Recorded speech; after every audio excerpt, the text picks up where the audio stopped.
All right. Hello. You're going to have to excuse my unkempt appearance. Obviously, breaking news. So I didn't, I just threw on my hat and hoodie. Don't have a set. I wanted to go live on the Bills History channel, but I can't. I'm not allowed to go live on that channel yet because I don't have. I just requested the access for it. So here we are on my original channel, Vinny X Wolf. The Bills have fired Sean McDermott after 9 seasons and 8 playoff appearances. I got my YouTube on for WGR so I can see if there's any news other than that. I'm in a chat right now with other Bills fans. Oh man, this is going to be a tumultuous off season. And um, you had a situation on Sunday where the season ended. Some would say controversial. It is what it is in that aspect. I mean, we had similar catch calls in both playoff games yesterday where the offense got to keep the ball, but those were fumbles, not interceptions. But we're not going to go on with that. We're not going to get into that. I mean, that's for another time, and that's something the catch rule in the NFL, regardless which one was right, whether it was our call or the Sunday calls, they need to be addressed and they need to be corrected because I mean, here's the thing with this. We haven't talked about, but people have talked about with the John Harbaugh situation in Baltimore. If that kick goes through the uprights, he's still a Baltimore Ravens coach. Well, if the referees call us down by contact on the Brandon Cooks or Jaleel McLaughlin, I think it was McLaughlin interception, if they call it offensive position, we're moving on to the AFC Championship most likely, and Sean McDermott's still our coach. So it's just crazy how one little thing can change the fate of a franchise. WGR mentioned earlier, they brought up the Tampa Bay situation, and I would also bring up the Indianapolis situation, the coattail on that. Back in 2002, Tony Dungy was the coach of the Buccaneers, or 2001. They fired him. They couldn't get past the hump. They'd been to the playoffs several times. They fire him, hire John Gruden away from Oakland. Tampa goes and wins the Super Bowl. Indianapolis had uh, uh my brain's drawing a blank, but playoffs. Uh, Jim Mora, Jim Mora Senior. They fire him. Tony Dungy comes in, takes them eventually to a Super Bowl in 2006 and wins. So that's what when teams do this, when they fire a coach off a playoff run, like what we've had, 7 straight years. It's the longest streak in Buffalo Bills history. Marv Levy didn't go that many times in a row. Lou Saban didn't go that many times in a row. But when you fire a coach, it's most likely because you have a plan in place and a guy in mind that you think is going to get us over the hump.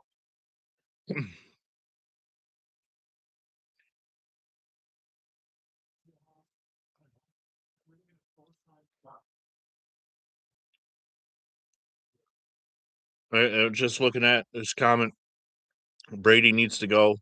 If they handed him the keys, we won't even make the playoffs. That could be my fear too, is that because of how hot a commodity Joe Brady is, that he's the guy that they want to go with. And his offensive scheme at times has left me baffled.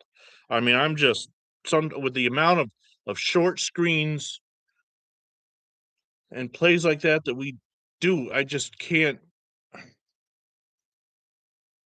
I just I can't.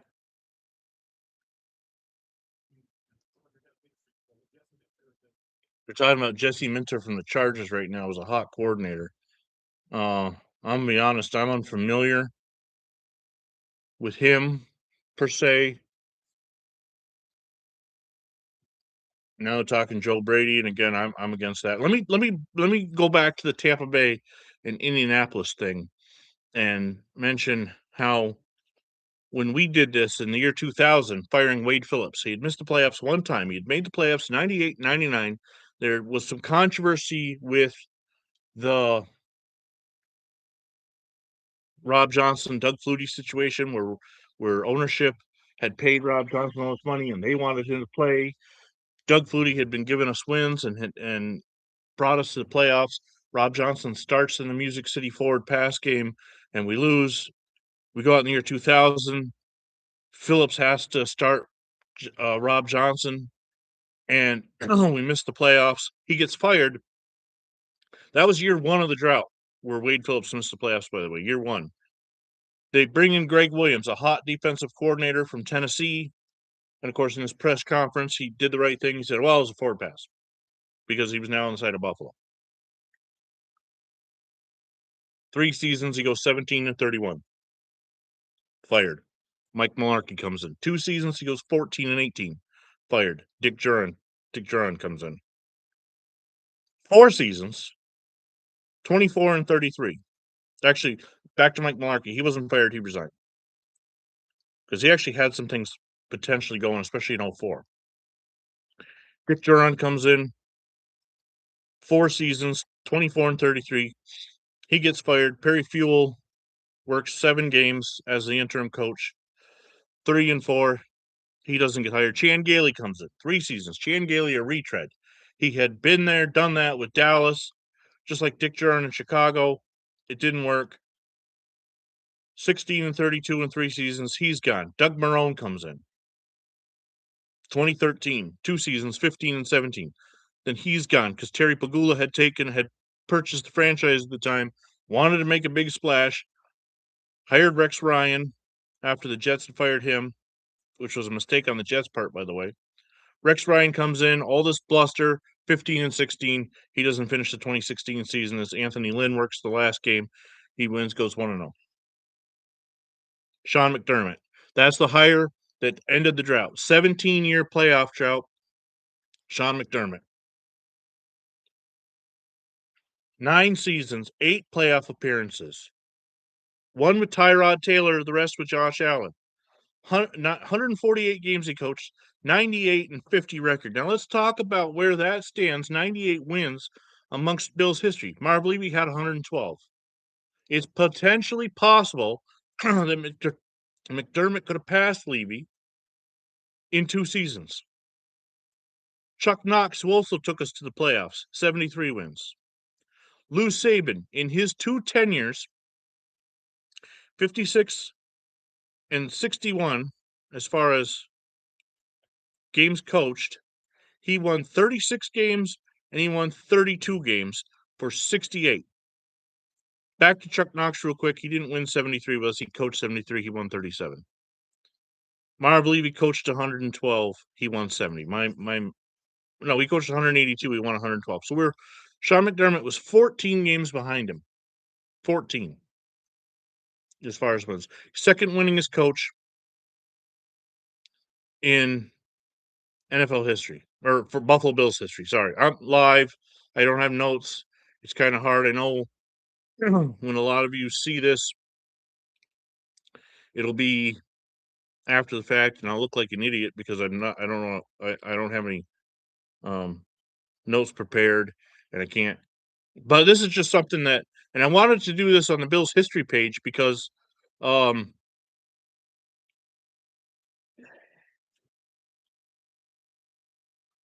because that's why I'm building the Bills page. But I haven't had it long enough yet to go live. So we're here on the original page, and it's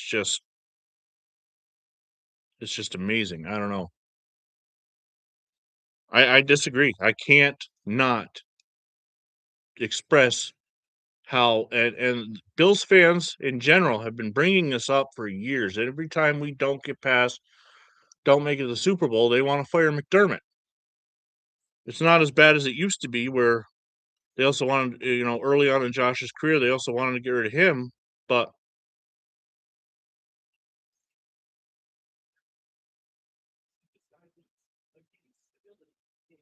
I don't know.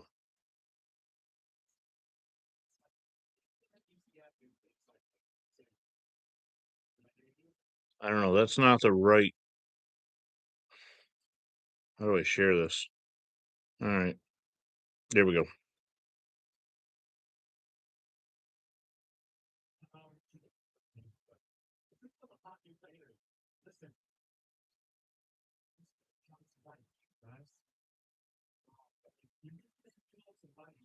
They're talking right now on WGR who the hot new candidate could be. And now we missed Ben Johnson by a year. The Bills chat that I'm in wants to go offensive minded, and that has the danger of getting the wrong guy, getting the Joe Brady, getting the and may you know what? I hope I'm wrong. I hope I'm wrong on all these accounts. I hope if they hire Joe Brady that it is the right move and that he'd be a better head coach because he'd bring in an offensive coordinator of his own that might do more than these constant quick screens. I don't get it, but it is what it is. Um, are we able to lure somebody away?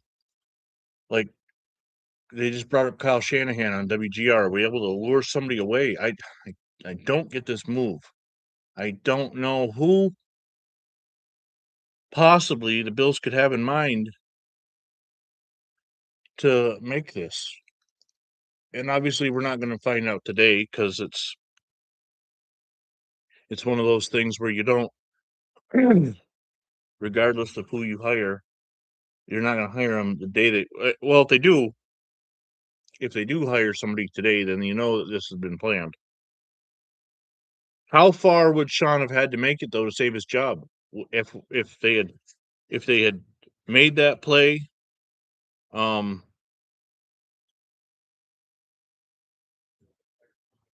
and we lost in the AFC Championship, would he have kept his job? If was it Super Bowl or bust?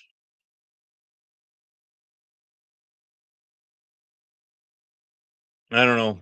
There's the chat on the right. If anybody is watching this live and wants to chime in, I'm just as unprepared as anybody for this move. And like I said, I don't go live often, but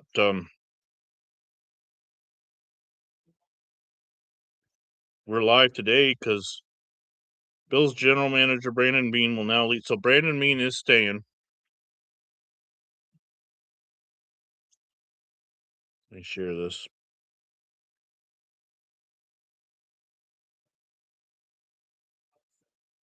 I don't.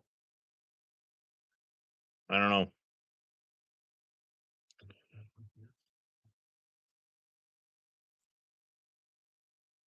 Let's see. The Bills. So I'm not shocked. I'm not surprised. This is something that you figured could happen. I thought it would have, if we had lost the Jacksonville game, I thought it was a definite possibility. They're going to rewind right now, part of our rewatch, so I'm muting it.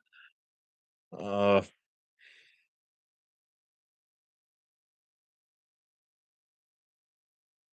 what else? So I've been a Bills fan now since 1988. Again, my dog's upset too. You can hear him in the background. Since 1988. Um, I woke up one morning and chose Buffalo. I woke up on a Sunday and I decided that I was going to become a football fan based on a dream. And yes, Cookie, I know I'm upset too. He's barking at the door because we just had a Walmart delivery. But I woke up and the first game I saw was Bills Bengals. Thank God I saw that game first. Imagine if it had been the Cowboys versus the Eagles who were on TV after that dream. Oh, I don't know who else was playing that week, but I saw Bills versus Bengals, and of course the Bengals won the game. It was a November game, but I fell in love with the Bills uniform. I fell in love with the red helmets and the red, white, and blue color scheme. And I'm just shocked. I don't know. I've watched them. I've watched Ralph Wilson. Of course, Marv Levy was coach when I started, so I watched Ralph Wilson make bad decision after bad decision toward the end of his life in hirings. Wade Phillips was the right decision. At first, when the Doug Flutie, Rob Johnson situation happened, I was mad. Again, I'm a history channel, so I'm going to talk history. When the Rob Johnson, Doug Flutie situation happened, I was mad at Wade Phillips, but in retrospect, I look back and it was ownership and management that forced that one. Um,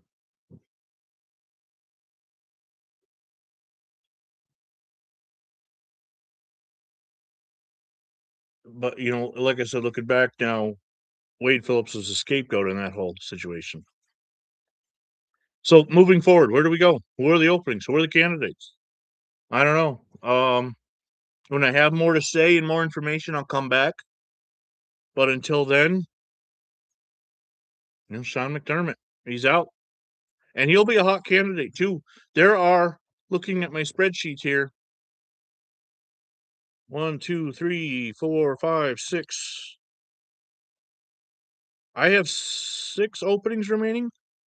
I think I'm missing a couple that were probably interims because WGR, they said there have been 10 firings and there's only been 2 hirings. So I'm probably missing a couple. So anyway, there's from 6 to 8 openings out there. Still, Sean McDermott will get work. I mean, he could end up in a really good position too. He could end up in Baltimore. Looking at the coaches who've been fired, John Harbaugh's already off the list. Kevin Stefanski's off the list. Those are the 2 good choices, in my opinion. Atlanta and the New York Giants got them. Antonio Pierce is out there. He's defensive minded. If my chat's right and we go offense, he's not a possibility. I don't think you go Pete Carroll. I think he's too old for what the Bills will be looking for. They're looking long term. Mike McDaniel. Oh, he is a gimmicky coach who had a lot of success early on until he got figured out. So I know he's offensive, but I don't like that choice. Um, Mike Tomlin and the Steelers, again, I think you'd see Tomlin take a year off. But who else is out there? There's former head coaches. Somebody mentioned the name John Gruden. Again, we talked about the situation in Tampa Bay in 2002, how it worked, how this worked, the Philadelphia situation when they fired Doug Peterson and hired John Gruden. It worked, or Philadelphia fired Doug Peterson, hired Nick Sirianni. It worked, but more often than not, this does not work. So anyway, I'm going to sign off. I got things to do here at home. It's going to be a long off season. Hopefully, we get a coach in quick, and hopefully, it's the right decision. So until then, anyway, go Bills.